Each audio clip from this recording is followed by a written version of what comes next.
Good morning. Hirwan GS academy में आपका हार्दिक अभिनंदन है। करंट अफेयर के सेगमेंट के साथ हम फिर आपके सामने हाजिर हैं और करंट अफेयर के सेगमेंट में आज हमारे पास पहला प्रश्न है, जस्टिस सूर्यकांत को भारत का कौन सा मुख्य न्यायाधीश नियुक्त किया गया है। Justice Suryakant has been appointed as which chief justice of India 51, 52, 53, 54। तो ये बेसिकली 53 नंबर के जो है अभी जो है चीफ जस्टिस बनाए गए हैं। 53 नंबर के जो हैं 53वें हैं सूर्यकांत, ठीक है। 24 नवंबर को जो है 2025 को ये शपथ ग्रहण करेंगे, ठीक है, शपथ जो है ग्रहण करेंगे। अगर हम चीफ जस्टिस यानी मुख्य न्यायाधीश की बात करें तो जो प्रथम चीफ जस्टिस थे वो हीरालाल जे कानिया थे, ठीक है। हीरालाल जे कानिया जो है प्रथम थे और अभी वर्तमान में 33 प्लस 1 यानी टोटल जो है 34 यानी चीफ जस्टिस ऑफ इंडिया के तहत व्यवस्था है और इनकी जो संख्या है वो राष्ट्रपति के द्वारा है जो है बढ़ाई जा सकती है, ठीक है।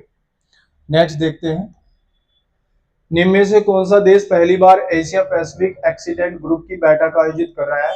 Which country is hosting the Asia Pacific accident group meeting. ये भारत है, रूस, थाईलैंड, मालदीव। भारत जो है अभी कर रहा है और एशिया पैसिफिक जो एक्सीडेंट ग्रुप है ये बेसिकली क्या है, इसमें जो इस क्षेत्र में जो है यानी आप कह सकते हो जैसे प्रशांत क्षेत्र में जो है जो भी विमान दुर्घटना है, विमान दुर्घटना से संबंधित जो चीजें हैं वो एशिया पैसिफिक एक्शन ग्रुप में देखी जाती हैं कि वो घटना के पीछे क्या कारण रहा और उनको कैसे जो है रोका जा सके। ये सभी चीजें जो है होती है और इसका जो है अभी जो है फर्स्ट टाइम जो है इंडिया में इसकी पोस्टिंग हो रही है, ठीक है।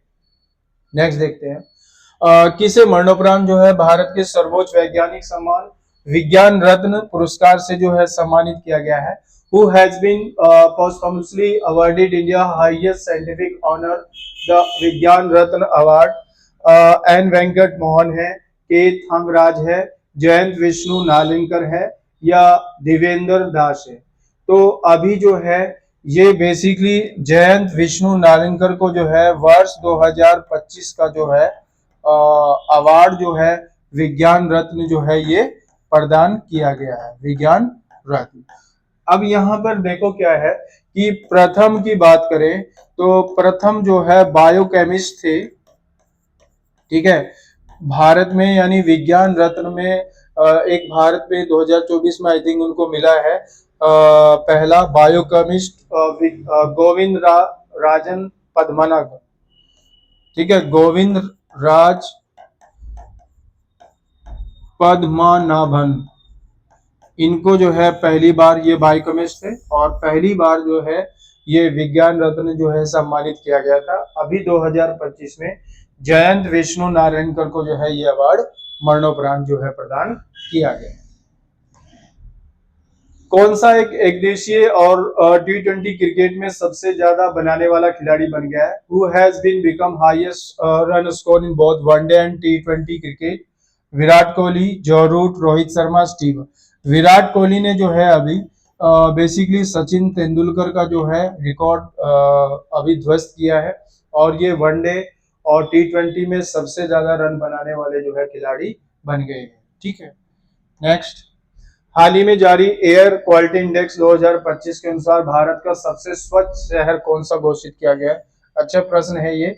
According to the recently air quality index 2025 which city has been declare India cleanest city.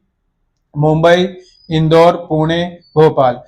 इसमें देखिएगा पुणे दिया है, इनकी जो एयर क्वालिटी इंडेक्स है वो 51 है। हालांकि जो तिरुनवेली है, तिरुनलवेली है, ठीक है, वो जो है उनकी एयर क्वालिटी 33 है, ये प्रथम है, ठीक है, बट ऑप्शन में नहीं है तो यहाँ यही आंसर होगा और ये जो है पुणे जो है इसमें दूसरे स्थान पर एयर क्वालिटी जो है इंडेक्स 2025 में। काफी अच्छा प्रश्न है, ठीक है। नेक्स्ट, किस देश में 47वां आसियान शिखर सम्मेलन आयोजित किया गया? In which country has 47 Asian summit held? Bharat, Malaysia, Brunei और कंबोडिया। मलेशिया के जो है कुआलालंपुर जो है, इसमें जो है आसियान जो समिट है इसको जो है हेल्ड किया गया है, ठीक है।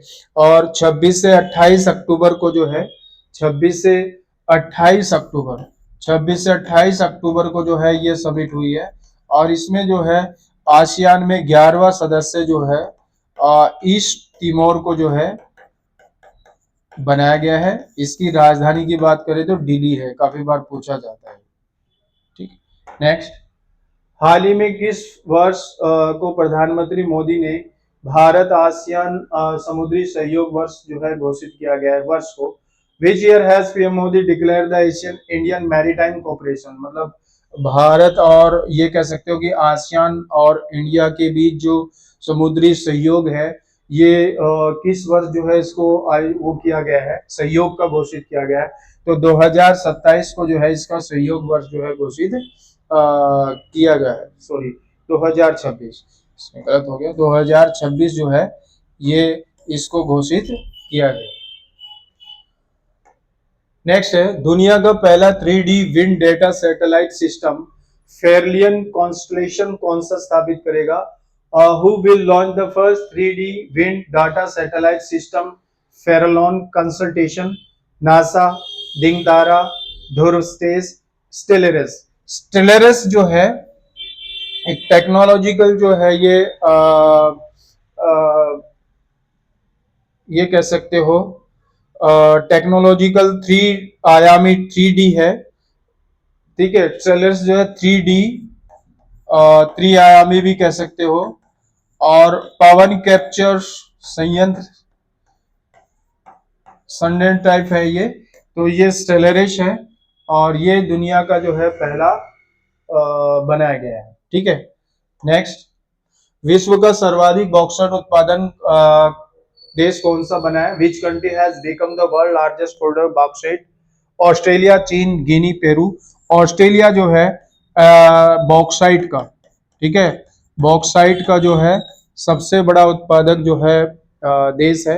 ये काफी अच्छा प्रश्न है, काफी बार जो है प्रश्न पूछा जाता है। नेक्स्ट, विश्व में गेहूं उत्पादन में कौन सा देश प्रथम है? Which country rank first in the world wheat production? चीन, भारत, अमेरिका, रूस। चीन जो है प्रथम स्थान पर है। दूसरे स्थान पर अगर बात करें तो भारत आता है। हालांकि अगर क्षेत्रफल की बात करें तो क्षेत्रफल में जो है भारत जो है नंबर 1 पे आता है व्हीट उत्पादन। नेक्स्ट सेगमेंट, आज जो हमारे पास है ज्योग्राफी में विश्व की नदियां हैं और विश्व की नदियों में जो है अगर आप देखो तो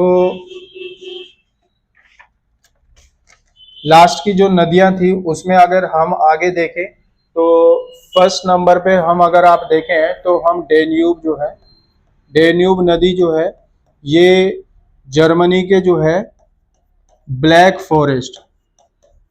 जो फॉरेस्ट है उससे निकलती है। और इसकी विशेषता एक और खासियत है कि ये यूरोप के 5 देशों की राजधानी से होकर क्या गया होकर जाती है। 5 देशों के से होकर जो है इसकी मतलब फ्लो ये करती है, मतलब जाती है, ठीक है। ये डेन्यूब नदी है। दूसरे नंबर पे अगर हम बात करें तो दूसरे नंबर पे वोल्वा है। और वोल्वा जो है, वोल्वा अगर आप देखो तो विश्व की ना कह के यूरोप की जो है सबसे लंबी नदी का जो है वो बेसिकली वोल्गा नदी को माना जाता है। नाइजर नदी है उसके बाद, ठीक है, नाइजर है, इसको तेल नदी भी कहते हैं इसको। और ये गिनी की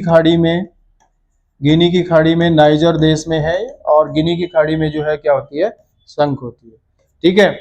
नेक्स्ट देखें आप, जाम्बेजी है। जाम्बेजी जो नदी है, इस पर विक्टोरिया और करीबा बांध है।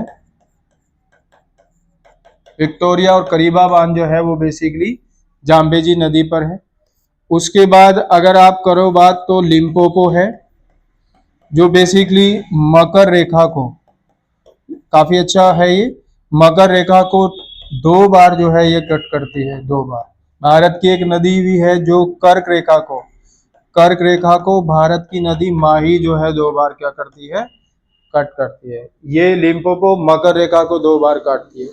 ठीक है। कॉन्गो जायरे है। कॉन्गो जायरे की बात करें तो ये बेसिकली विश्वत रेखा को जो है 2 बार जो है कट करती है। काफी अच्छी प्रश्न है, ये दोनों पूछा जाता है एग्जाम में। ठीक है। कॉन्गो जो है विश्वत रेखा को जो है 2 बार कट करती है। मरे डार्लिंग जो है, ये मरे डार्लिंग बेसिकली क्या है, ऑस्ट्रेलिया की जो है प्रसिद्ध नदी है। ऑस्ट्रेलिया की प्रसिद्ध नदी है। ठीक है। सबसे लंबी नदी भी कहते हैं। मेकोंग जो है वो बेसिकली दक्षिण पूर्व एशिया, ठीक है, दक्षिण पूर्व एशिया की जो है काफी लंबी नदी है। मेगांग प्रोजेक्ट भी इस पे चल रहा है। इरावदी है जैसे, उसको मलेशिया की नदी है, वो काफी फेमस है। म्यांमार में है इरावदी, सॉरी, इरावदी म्यांमार में आती है। तो इस प्रकार से कुछ नदियों हैं। इससे पहले सेगमेंट में भी हमने नदियों को जो है देखा। ठीक है। तो उसके बाद जो है ये हिस्ट्री का सेगमेंट आता है, और हिस्ट्री के सेगमेंट में आज हमारा, इससे पहले का जो सेगमेंट था उसमें बेसिकली हमने शाहजहां को पढ़ा था। आज हम औरंगजेब के बारे में कुछ महत्वपूर्ण पॉइंट देखते हैं।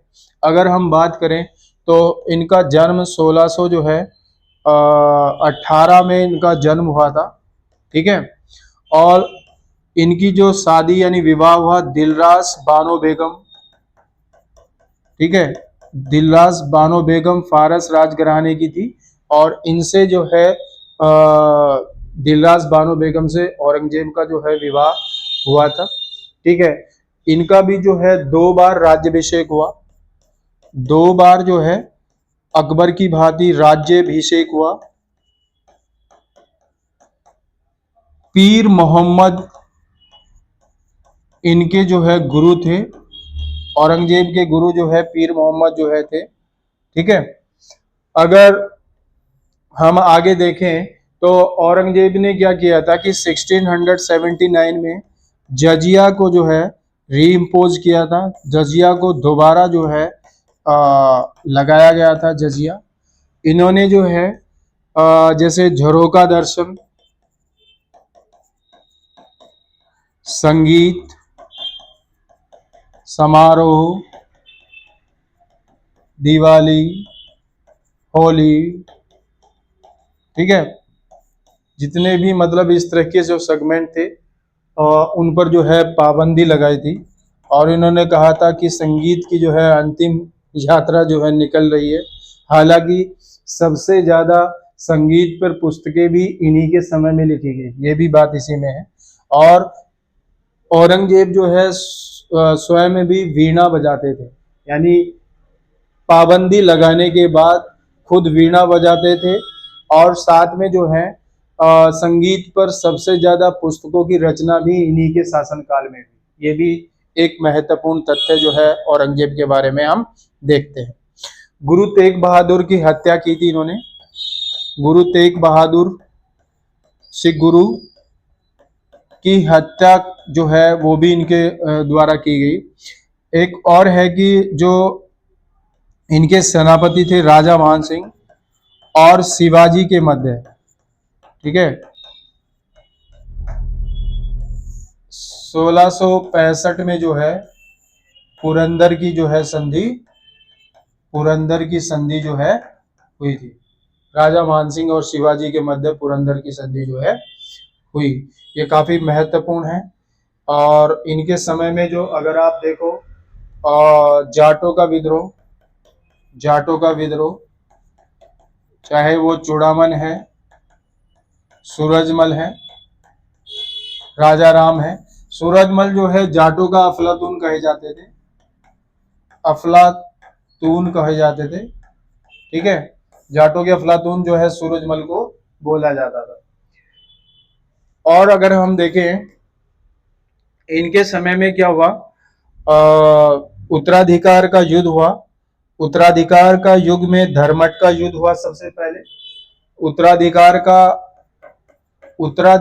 का युद्ध में उत्तराधिकार का जो युद्ध हुआ, और उसमें सबसे पहले हम देखते हैं धर्मट का युद्ध। ये क्रॉनिकल ऑर्डर में पूछे जाते हैं कभी कभी। 1658 में हुआ।